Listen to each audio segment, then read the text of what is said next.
দর্শক, আমরা আমাদের সহকর্মীরা কিন্তু এই যে গণসংবর্ধনা চলছে, এই গণসংবর্ধনায় কিন্তু দেশের বিভিন্ন প্রান্ত থেকে বিএনপি নেতাকর্মীরা ঢাকা শহরের দিকে আসছেন। আমরা এই পর্যায়ে সেই খবরাখবরই জানবো।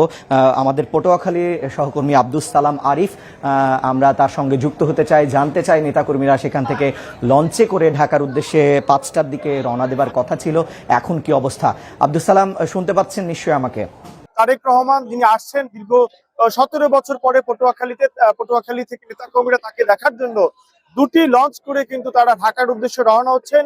ইতিমধ্যে কিন্তু পটুয়াখালীর বিভিন্ন শহর থেকে, বিভিন্ন এলাকা থেকে মিছিল স্লোগান নিয়ে নেতাকর্মীরা লঞ্চ ঘাট এলাকা জড়ো হচ্ছে। আমরা যদি এখনকার পরিস্থিতি বলি, যেখানে বিভিন্ন বয়সের নেতাকর্মীরা, ছাত্রদল, যুবদল, শ্রমিক দল সহ বিএনপির অঙ্গ এবং সহযোগী সংগঠনের যারা নেতাকর্মীরা রয়েছেন, তারা কিন্তু দলে দলে পটুয়াখালী লঞ্চ ঘাট এলাকায় জড়ো হচ্ছেন। আপনারা দেখছেন যে এখন যে পরিস্থিতি বলে নেতাকর্মীদের মধ্যে কিন্তু একটি উৎসবমুখর পরিবেশ বিরাজ করছে এবং তারা দলে দলে সেখানে উপস্থিত হচ্ছেন। পটুয়াখালী থেকে যে দুটি যাত্রীবাহী লঞ্চে ঢাকায় তারা যাবেন, সেটিতেই করে আবার তারা পটুয়াখালীতে ব্যাক করবেন। ইতিমধ্যে আমরা দেখেছি নেতাকর্মীরা টি শার্ট, ক্যাপ সহ বিভিন্ন ধরনের ব্যানার, ফেস্টুন, প্লে কার্ড নিয়ে কিন্তু এখানে জড়ো হয়েছেন। ইতিমধ্যে আমরা ছাত্র দলের একটি বড় মিছিল এসে এখানে যুক্ত হয়েছে। আমরা একটু নেতাকর্মীদের সাথে কথা বলার চেষ্টা করব, যারা এই ঢাকার যে তারেক রহমানের স্বদেশ প্রত্যাবর্তন সেখানে তারা অংশ নিতে যেভাবে যাচ্ছেন তাদের সাথে কথা। আমাদের সাথে এই মুহূর্তে যুক্ত হয়েছেন পটুয়াখালী জেলা ছাত্র দলের সদস্য সচিব শামীম আহ্বায়ক শামীম চৌধুরী। আমরা আপনার কাছে জানতে চাচ্ছি, আপনাদের প্রস্তুতি কি, কেমন সংখ্যক নেতাকর্মীরা যাচ্ছেন এবং আপনার কেমন অনুভূতিটা বলবেন আমাদেরকে? আসলে অনুভূতি বলতে গেলে এটা ভাষায় প্রকাশ করার মতো না। আমাদের অনুভূতি ভীষণ অনুভূতি। দীর্ঘ 17 বছরের যে প্রতীক্ষায় আমরা ছিলাম, সেই প্রতীক্ষার অবসান ঘটতে যাচ্ছে। বাংলাদেশের মানুষের যিনি বাক স্বাধীনতার নেতৃত্ব দিচ্ছেন, ভোট ও ভোটের অধিকার প্রতিষ্ঠার জন্য তিনি বাংলাদেশে আসতেছেন, স্বাভাবিকভাবেই আমরা অনেক আনন্দিত এবং উল্লাসিত। আর আমরা পটুয়াখালীবাসী সর্বদাই, আপনারা জানেন, পটুয়াখালী থেকে আমরা যে কোনো কর্মসূচিতে আমরা সক্রিয়ভাবে অংশগ্রহণ ছিলাম। এই যে দেখতেছেন, আমরা সবাই, সকল অঙ্গ সহযোগী সংগঠন, জেলা বিএনপি নমিনেটেডরা সহ সবাই, সর্বত্র থেকে আমরা নদীমাতৃক এলাকার লোক অলরেডি ঢাকাতে মানুষ পৌঁছে গেছেন আমাদের সহযোদ্ধারা। এখন আমরা যাচ্ছি এই যে দুটো লঞ্চ ভরে, একদম সম্পূর্ণ দুটি লঞ্চই আমরা পটুয়াখালী জেলা বিএনপি এবং অঙ্গ সহযোগী সংগঠনের নেতৃবৃন্দ যাচ্ছি।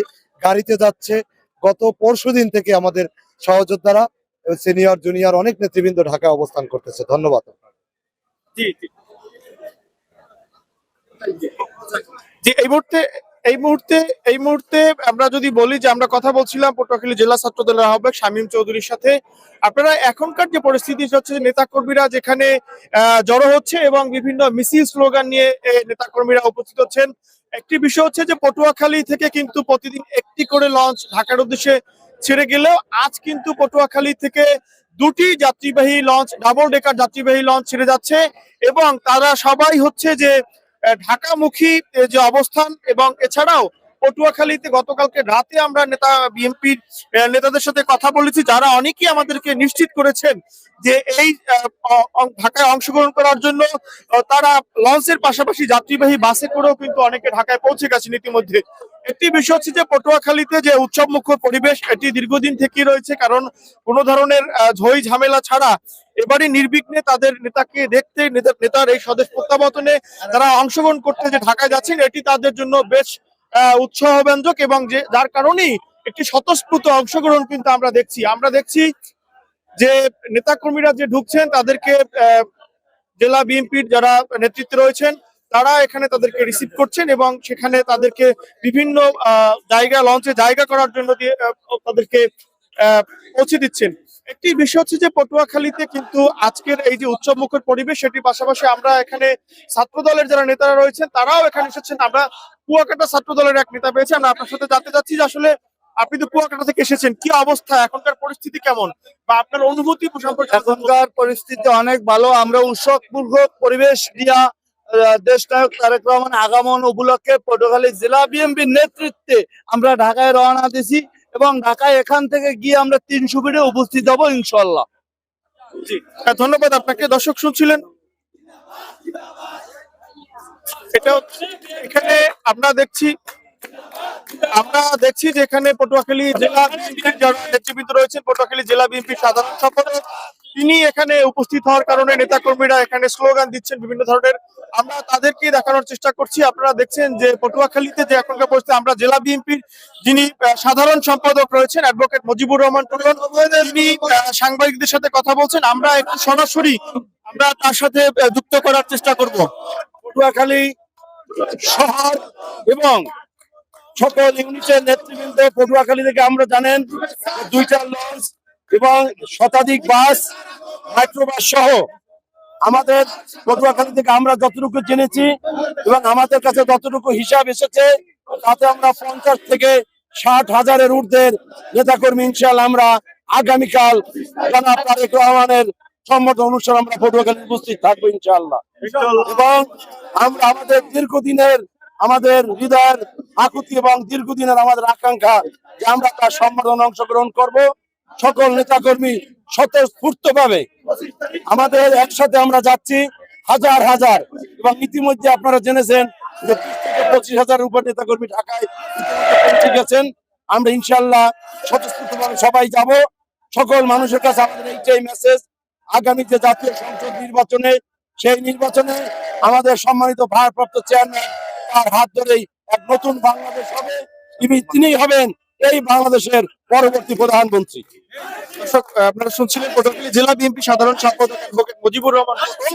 তিনি কথা বলছিলেন। আমরা আরো বিএনপির একজন নেতাকর্মীর সাথে কথা বলার চেষ্টা করব, যারা আসলে আজকের এই প্রোগ্রাম সম্পর্কে তাদের যে প্রস্তুতি, সার্বিক নেতাকর্মীদের আবার উপস্থিতি, সেই বিষয়টা নিয়ে আসবে। আমরা হচ্ছে যে আজকের যে জেলা বিএনপির পক্ষ থেকে আপনারা ঢাকায় যাচ্ছেন, আপনারা বলছেন 50 থেকে 60 হাজার নেতাকর্মীরা আপনারা সেখানে উপস্থিত হবেন। আসলে সার্বিক বিষয় আমাদেরকে বলবেন যে আসলে আপনাদের প্রস্তুতি জায়গাটা কেমন ছিল। আসলে এই তার আগমন উপলক্ষে ইতিমধ্যে আপনারা জেনেছেন তারেক রহমানের গত প্রায় 3-4 দিন যাবত ধারাবাহিকভাবে আমাদের নেতা কর্মীরা বিভিন্ন ভাবে লঞ্চ এবং বাস এবং মাইক্রোবাস যোগে ইতিমধ্যে আমাদের 25 থেকে 30 হাজার নেতৃবৃন্দ অলরেডি ঢাকায় পৌঁছে গিয়েছে, যা আপনারা ইলেকট্রনিক্স মিডিয়ায় লক্ষ্য করেছেন। এবং আজকে আমাদের এই লঞ্চ যোগে 2টি লঞ্চ এবং বাস যোগে আরো 30 হাজারের মতো 25 থেকে 30 হাজারের মতো লোক আশা করি আগামীকালকে আমরা ওই অনুষ্ঠানে যোগদান করব। আসলে এর আগে তো যখনই আপনারা কোনো আন্দোলন সংগ্রামে যেতেন তখন আপনাদের বিভিন্ন সময় হামলার মুখোমুখি হয়েছেন বা নির্যাতনের মুখোমুখি হয়েছেন, সেই বিষয়গুলোকে আর এখন যে যাচ্ছেন এই জায়গাগুলোতে কেমন? এটা তো বলার অপেক্ষা রাখে না। স্বৈরাচারের পতনের পরে আমরা 5ই আগস্টের পরে আমরা এই দেশকে আবার দ্বিতীয়বার স্বাধীন করেছি এবং ফ্যাসিবাদের পতন হয়েছে এবং একটি সরকার, ফ্যাসিবাদ সরকার দেশ থেকে পালিয়ে গিয়েছে। এখন আমরা উন্মুক্ত, সকল রাজনৈতিক দল এই দেশে এখন উন্মুক্ত, যার যার সভা সমাবেশ সকল রাজনৈতিক দল করতে পারতেছে, এটা আপনারা ইতিমধ্যে লক্ষ্য করেছেন। জি দর্শক, আমরা এই মুহূর্তে যুক্ত ছিলাম পটুয়াখালী লঞ্চ ঘাটে, যেখান থেকে জানানোর চেষ্টা করছিলাম যে পটুয়াখালীতে যে দীর্ঘদিনের আন্দোলন সংগ্রামে যেসব নেতাকর্মীরা রাজপথে ছিলেন তাদের নেতৃত্বে আজ তারা যে পটুয়াখালী লঞ্চ ঘাটে 2টি লঞ্চকে ঢাকা যাচ্ছেন, তাদের সর্বশেষ জানানোর পরিস্থিতি চেষ্টা করছিলাম। পটুয়াখালী লঞ্চ ঘাট থেকে আমার কাছে এই ছিল সর্বশেষ।